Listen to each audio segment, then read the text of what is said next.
And now for our feature presentation. Ladies and gentlemen, may I have your attention, please?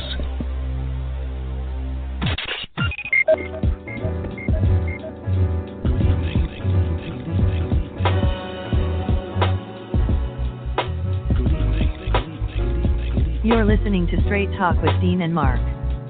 Call in to join the conversation at 646-668-8393. Welcome to Straight Talk with Dean and Mark. It's the six-man Dean Geronimo in the studio with Mark Lee, and we welcome you to yet another exciting episode of our show.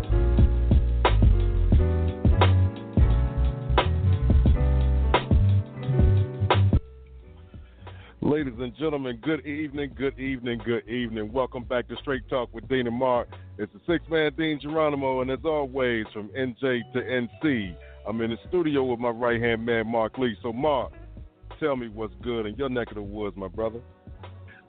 It's been a very busy week that we've been having around here. Things have been jumping left and right here in Durham, and we're preparing right now to deal with some possible weather coming our way, because I was just checking the weather forecast, and they said that we might be having some tropical storms coming. They got us in first alert mode, as all of central North Carolina is under a severe weather risk, as rain, high winds, thunderstorms, and possibly even an isolated tornado might be rolling through here later on. So we're hoping that mess stays away, because we don't like that kind of weather. But, it is definitely springtime, and while I love the warmness of springtime, the only bad thing about it in the South is that sometimes those storms pop up and they turn into twisters and all kinds of other things. So we're going to hope that is not the case, that this is all just kind of a false warning, and that it's not as bad as they're saying it could be. So hopefully there's not going to be some heavy rain and things of that nature. But as I mentioned to you last week, we had the Full Frame Film Festival, so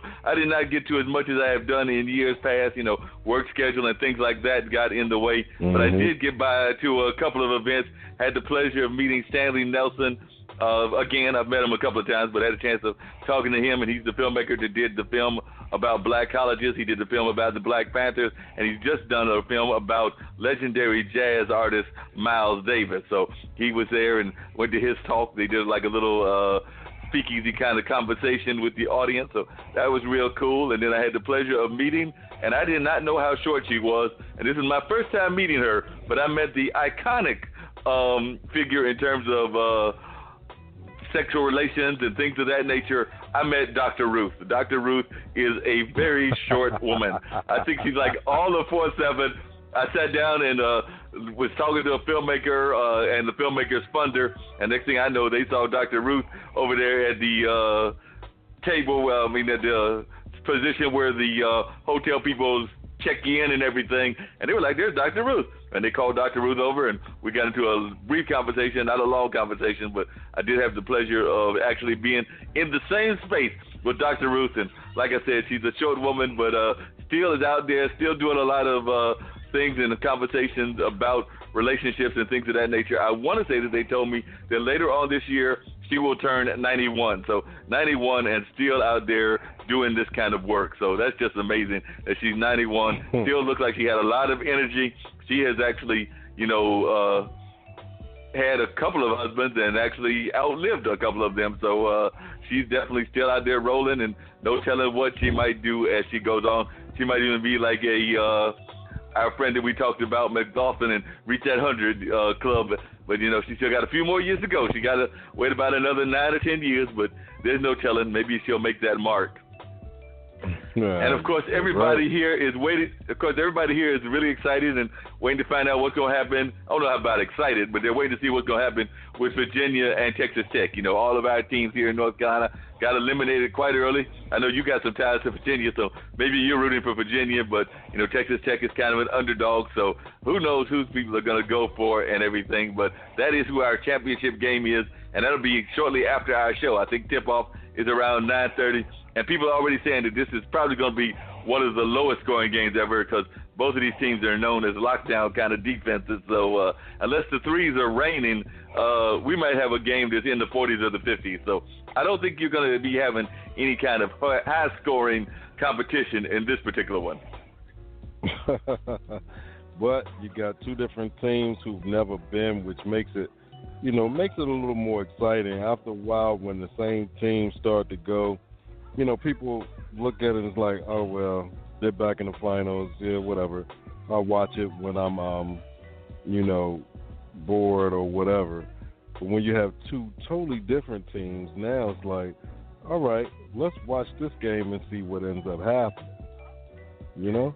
Yeah, because it's going to be interesting to see what happens. And, think about it. This is very much of a serious contrast. We have one of those teams was the first made history last year in a way that they did not want to make history, and this year they may turn around and win a championship. But we're talking the same team, and even some of the same players that was eliminated last year in the first round as a number one seed. So the first time a 16 had ever beaten a 1, and then they're turning around and they're in the championship game a little bit over a year later. So that just shows you how the winds of fate can change drastically in all kinds of aspects of life. So, like I said, they were definitely the GOATs of the tournament last year because they were the first ever 16 to get eliminated the first ever one to get eliminated by a 16, and now they actually have a chance of winning the championship.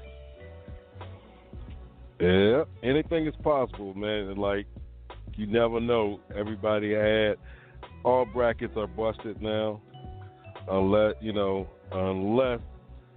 you have chosen one of the two teams to win, and even still, it may not be what you want it to be. Somebody's gonna win, somebody's gonna lose. But I know that in one of my brackets, I only had, I think, one or maybe two of the brackets. I had Virginia in the Final Four, but most of my brackets, I only had either one or no team. So, like I said, my brackets were totally busted up.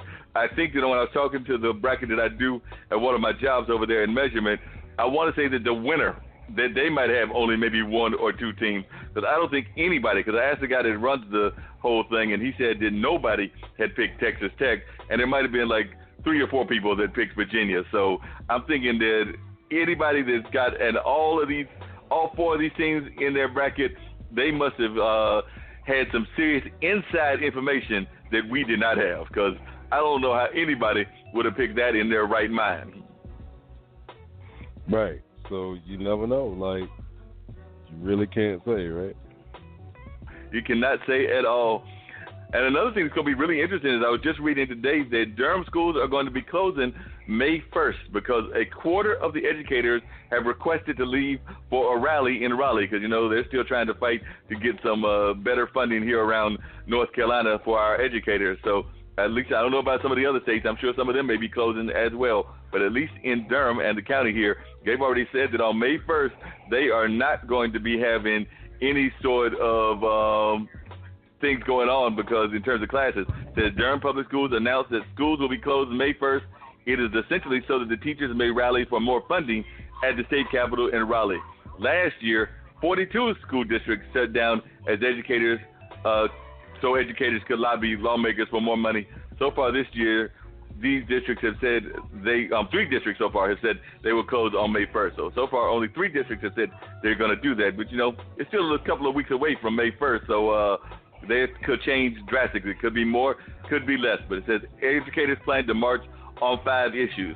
Funding for student services such as counselors, nurses, librarians, and social workers, a $15 minimum wage, plus a 5% increase for all workers and retirees, reinstate health benefits for state retirees, restore additional pay for educators with advanced degrees, and Medicaid expansion. The planned rally is forcing students to make child care arrangements. So that's always the case when you have these things going on. So there are some select schools in Durham that will provide meals to students on the day of the rally. So there are some schools that will be providing meals to students that might not be having those meals because their teachers will be out there trying to rally for better conditions and better situations. So I can definitely understand the need for us to support our teachers. There's no doubt that we've got to do a better job of that. It should have been done all along. Educators have the most difficult job in trying to teach, the youth, and they face all of these uphill battles with administration and the government where the government doesn't want to pay them what they're worth. They have them doing all of this work, basically trying to teach some children who are more difficult to teach than others, and some of them don't want to be taught, and parents who give educators a hard time. Man, they do a lot for so little, and they deserve everything that they're asking for. If the individuals in Congress who decide to give themselves a raise almost on a yearly basis, and they really don't do anything that is beneficial for the people, then those who are teaching the next generation deserve at least double or triple of what you're giving those individuals that don't work for it, but it's always been a battle like that. When my mother, God rest her soul, was teaching, and even now it's that same fight, like still fighting for what's rightfully theirs. But individuals want to keep that money and spend it elsewhere, and spend it in silly ways, and all of the people who are actually doing things to try to better the communities end up getting the short end of the stick, and it's not fair. It doesn't make sense, but those same individuals will be climbing around when it's election time, making promises that they don't have any intention on keeping, and something's got to change. Like, I don't know if we got to start like a hostile takeover, beat up somebody. You do that, you go to jail. So now what's the play? Because politics is just like give people empty promises, gain their vote, and then turn around and kick them in the butt and say, well, thanks for voting me in, but I really don't have too much to do with you now. And it's sad. Yeah, it's very sad, and we do way too much of that. But I think I did find a job that you could not pay me to do when I was watching these documentaries this weekend and everything, because I went and saw a short documentary about one of the last surviving members of the Hiroshima nuclear attack and everything.